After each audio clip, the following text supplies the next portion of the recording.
కొన్నాళ్లుగా కాంగ్రెస్ కి దూరంగా ఉంటా ఉన్న కోనేరు కోనప్ప అధికార పార్టీకి షాక్ ఇచ్చేందుకు రెడీ అయ్యారు. కొమురం భీం జిల్లా చింతల మానేపల్లి మండలంలో డబ్బా గ్రామంలో అనుచరులతోటి ఆత్మీయ సమావేశం నిర్వహించారు. ప్రజలకు సేవ చేయని పార్టీలో తాను ఉండనని కరాఖండిగా చెప్పారు ఆయన. 6 నెలల ముందే కాంగ్రెస్ కు రామ్ చెప్పేశానని, ఈ మాటకు కట్టుబడి ఉంటానని అన్నారు కోనేరు కోనప్ప.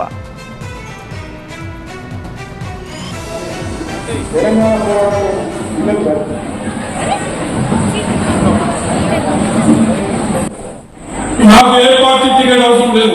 వాళ్ళకి అవసరమైతే నాకు పిలిచి మాట్లాడమని నా టికెట్ అప్పుడు చూద్దాం మనం. అది కూడా మీ ఆలోచన ప్రకారం మీరు ఏం చెప్తే అది చేస్తాం. నేను మీకు చెప్పదు, నేను ఏం చెయ్యాలి. కాంగ్రెస్ పార్టీకి మనం గతంలోనే చెప్పినాం, మీ పార్టీ అవసరం లేదు, మేము ఇండిపెండెంట్ ఉంటామని చెప్పినాం. అదే ఓట్లు కొనసాగిద్దాం. మన బాట తెల్ల జెండా, దాన్ని మనం ముందుకు పోదామని చెప్పి మరొకసారి అందరికీ తెలియజేస్తూ, ఎవరికి భయపడలేదు, ప్రజల్లో ఉంటాం, ప్రజల కోసం తిరుగుతాం, ప్రజల కష్ట సుఖాల్లో ఉంటాం. రేపు రాబోయే కాంగ్రెస్ ఎన్నికల్లో కూడా ఇండిపెండెంట్ పోటీ చేస్తామని చెప్పి మరొకసారి మనం చేస్తూ సెలవు తీసుకుంటా ఉన్నా.